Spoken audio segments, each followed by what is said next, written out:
welcome to Little Story Station. This is your own Gomati Auntie. At Little Story Station, we are looking at Navaratri stories, right? And today is day 2 of Navaratri. The goddess form that we are going to be praying today is Brahmacharini.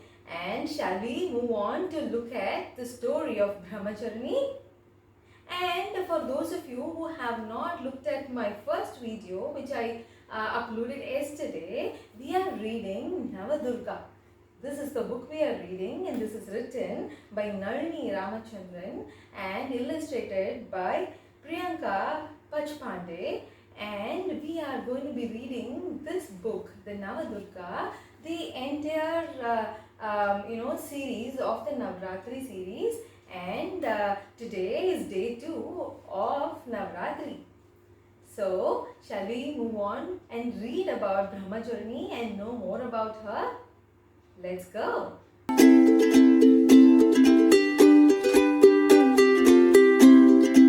Brahmacharini, the conqueror of the mind.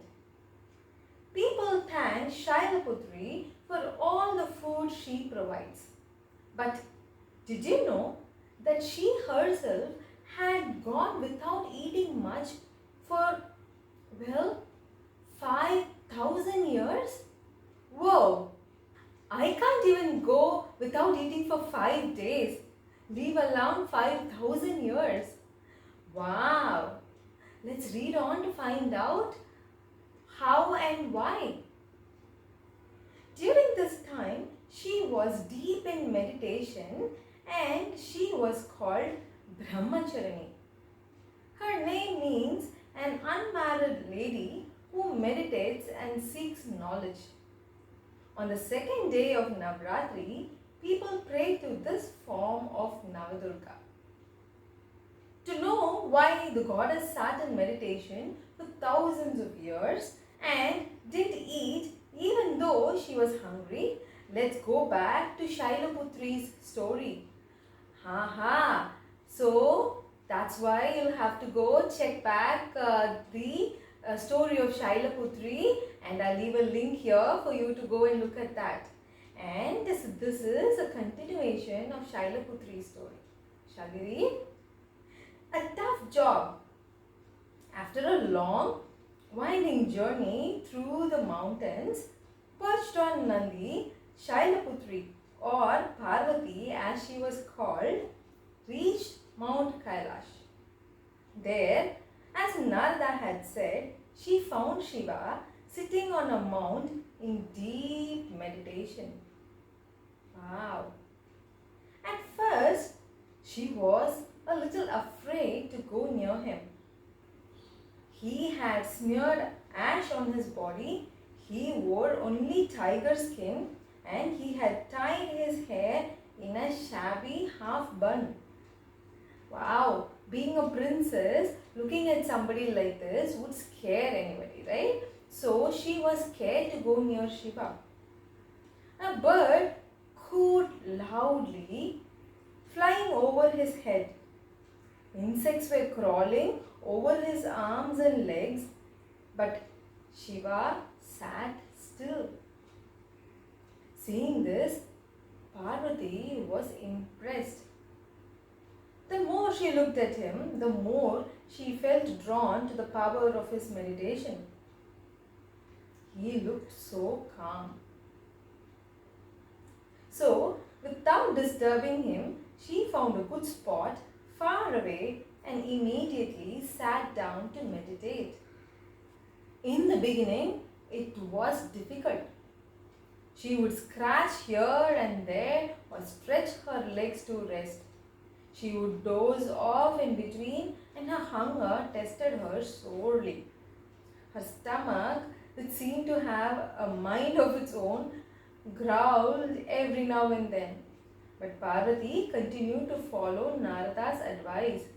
Wow, it takes a lot of grit and willpower, right? To do this when you are hungry, not think about food and think about meditation is something, right? Slowly, days turned into nights and nights into days. Weeks passed, even months and years too. And like this, 1,000 years went by. Of course, Parvati was alive. She was a goddess after all. In her palace home in the Himalayas, her parents ensured that Parvati was served a variety of royal foods.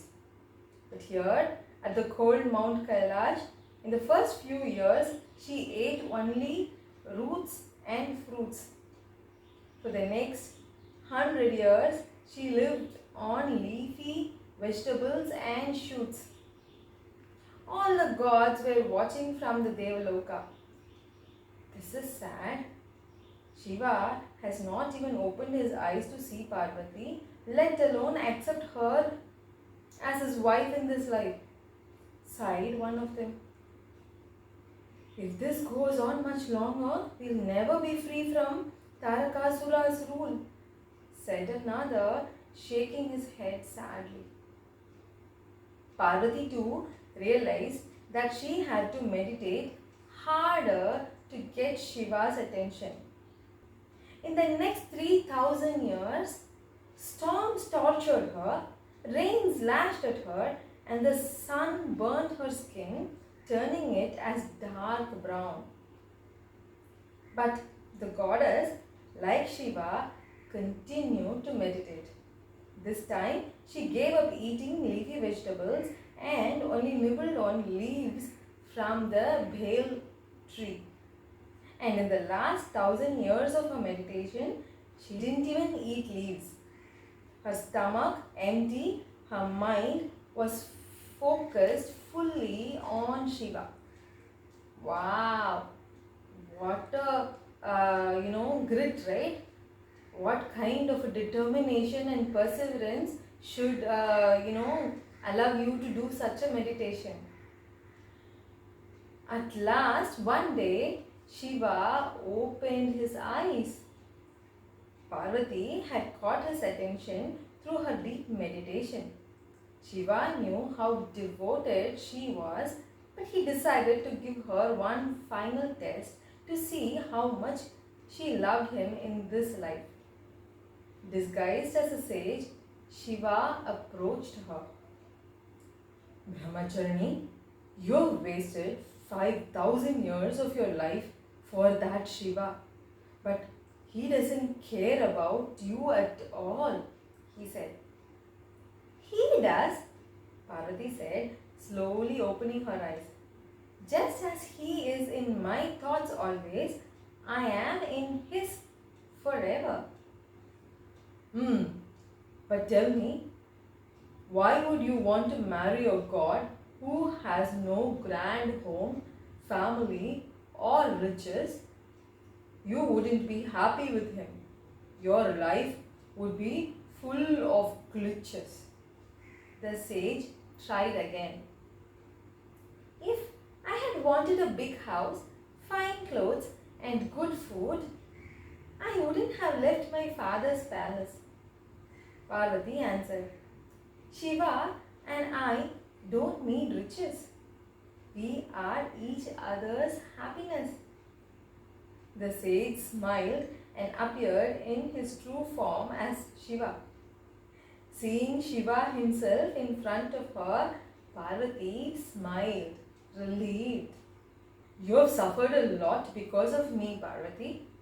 Will you still be my wife? He asked her. Well, what do you think Parvati said? And so, that is the story of Brahmacharini. Wow, 5,000 years of meditation and the amount of dedication and perseverance and constant willpower, right? And this is something that we should all strive at achieving in our life. Brahmacharini will grant us that wish of being patient and persevere and have that grit and willpower to work towards whatever we want.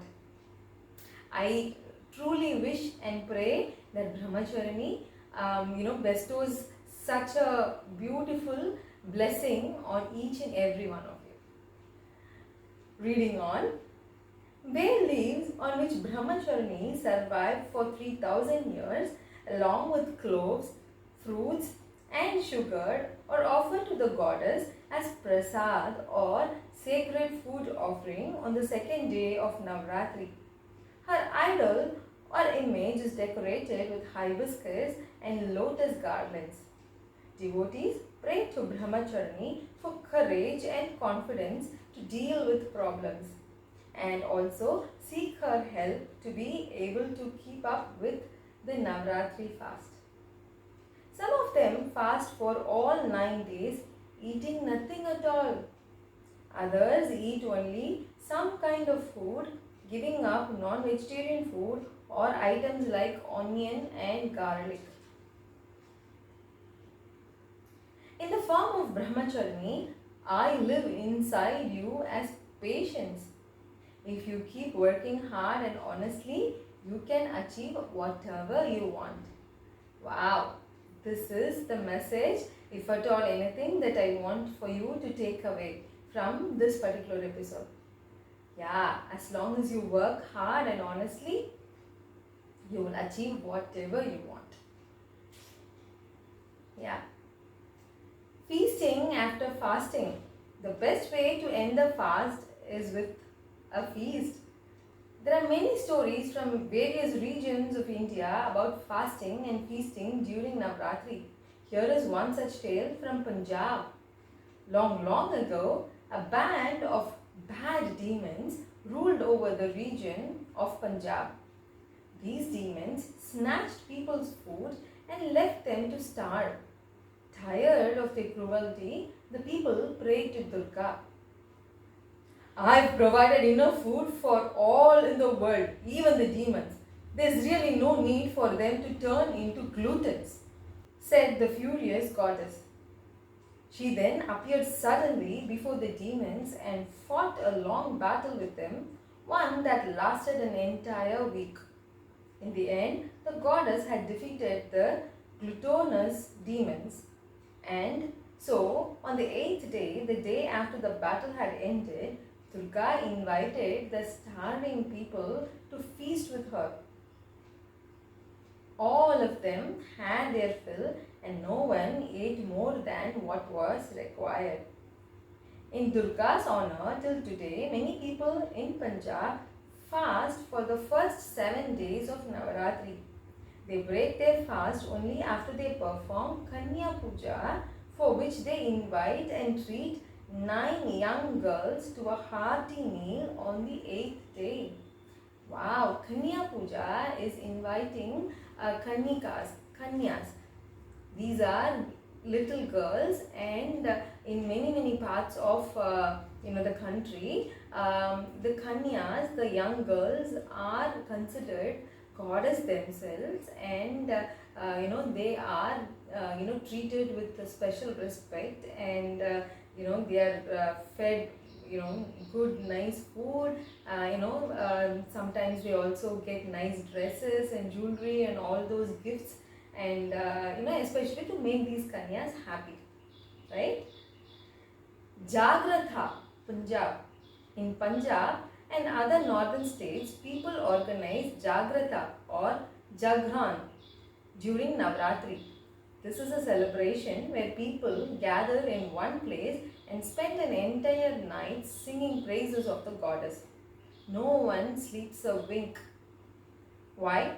Because if the goddess is fighting demons for you, you can't possibly snooze, can you? Many of these songs are about Mata Ki Chunri, the cloth of Mother Goddess.